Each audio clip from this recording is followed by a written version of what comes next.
بسم اللہ الرحمن الرحیم. السلام علیکم.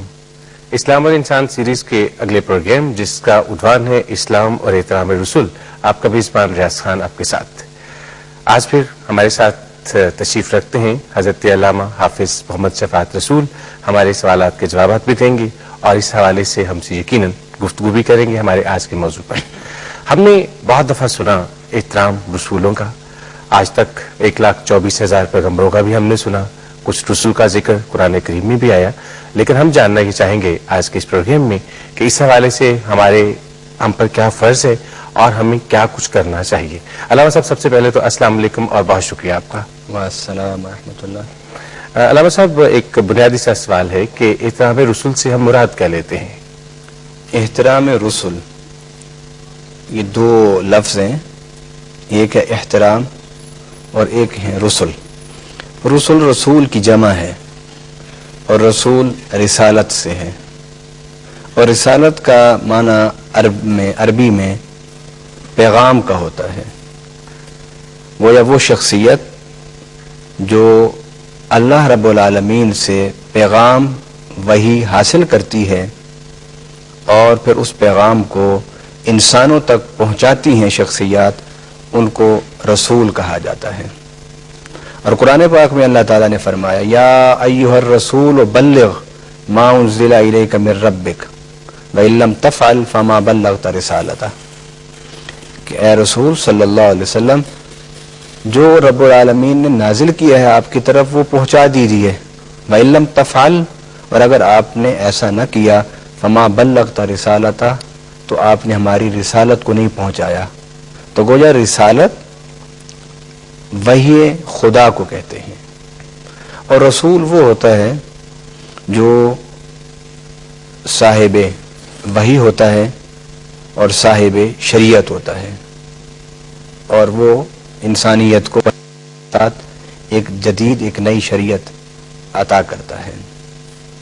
احترام رسول یعنی رسول سے جب ہم یہ سمجھ گئے کہ وہ شخصیت جو اللہ کا پیغام اللہ سے وصول کرنے کے بعد مخلوق تک پہنچاتی ہے، اسے رسول کہتے ہیں. اب اس کا احترام کیسے ہوگا؟ تو در حقیقت احترام اس طرح ہوگا کہ جو رسول نے کہا صلی اللہ علیہ وسلم اس پر یقین کیا جائے.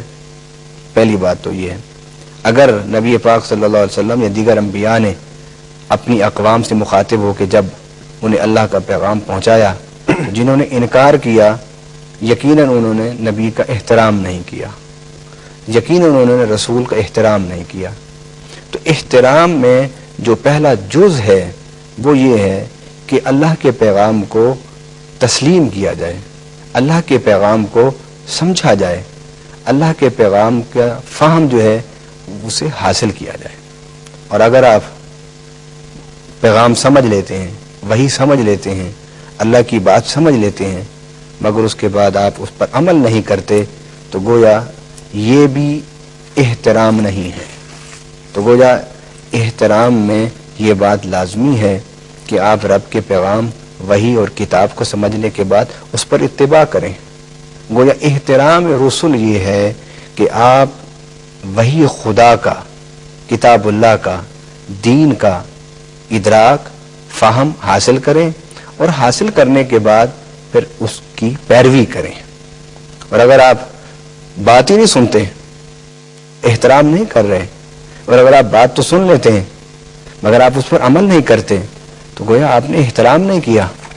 احترام رسول کا معنی یہ ہے کہ آپ اللہ کی فکر سوچ جو رب نے رسولوں اور نبیوں کے ذریعے سے ہم تک پہنچائی ہے اس کو سمجھیں، اور سمجھنے کے بعد یہ یقین رکھیں کہ وہ افکار اور وہ نظریات جو ہمیں انسانوں نے اپنی سوچ سے دیے، ان افکار و نظریات سے وہ افکار و نظریات جو اللہ کے رسولوں نے، اللہ کے نبیوں نے ہمیں عطا فرمائے، وہ بلند ہیں، ان سے بالا ہیں، اور ان سے زیادہ بہتر، زیادہ کامل اور زیادہ مکمل ہیں. بہت اچھی بات علامہ صاحب، لیکن آپ کائنڈلی یہ بھی ساتھ ساتھ ہمیں بتائیے گا کہ مختلف انبیاء پر صحیفے بھی اترے، کتب بھی اتری، اس کا مطلب یہ ہوا کہ حضور کریم صلی اللہ علیہ وسلم تو آخری رسول اور قرآن کریم ہماری کتاب، لیکن اس سے پہلے بھی کچھ کتب تھیں جو خدا تعالیٰ کی طرف سے نازل ہوئیں. ان کے بارے میں آپ کیا کہیں گے کہ کیا ان رسولوں کا احترام، ان کتابوں کا احترام وہ بھی اتنا ہی ضروری ہے جتنا ان رسولوں کا ایمان اور ان کا احترام ضروری ہے؟ سوچنے کی بات یہ ہے کہ ہم قرآن کا احترام کیوں کرتے ہیں، قرآن مجید کو، فرقان حمید کو کیوں احترام کی نظر سے دیکھتے ہیں؟ وہ اس لیے کہ اس کی نسبت اللہ کی طرف ہے. یہ ہمیں اللہ سے عطا ملا، رب نے ہمیں عطا فرمایا.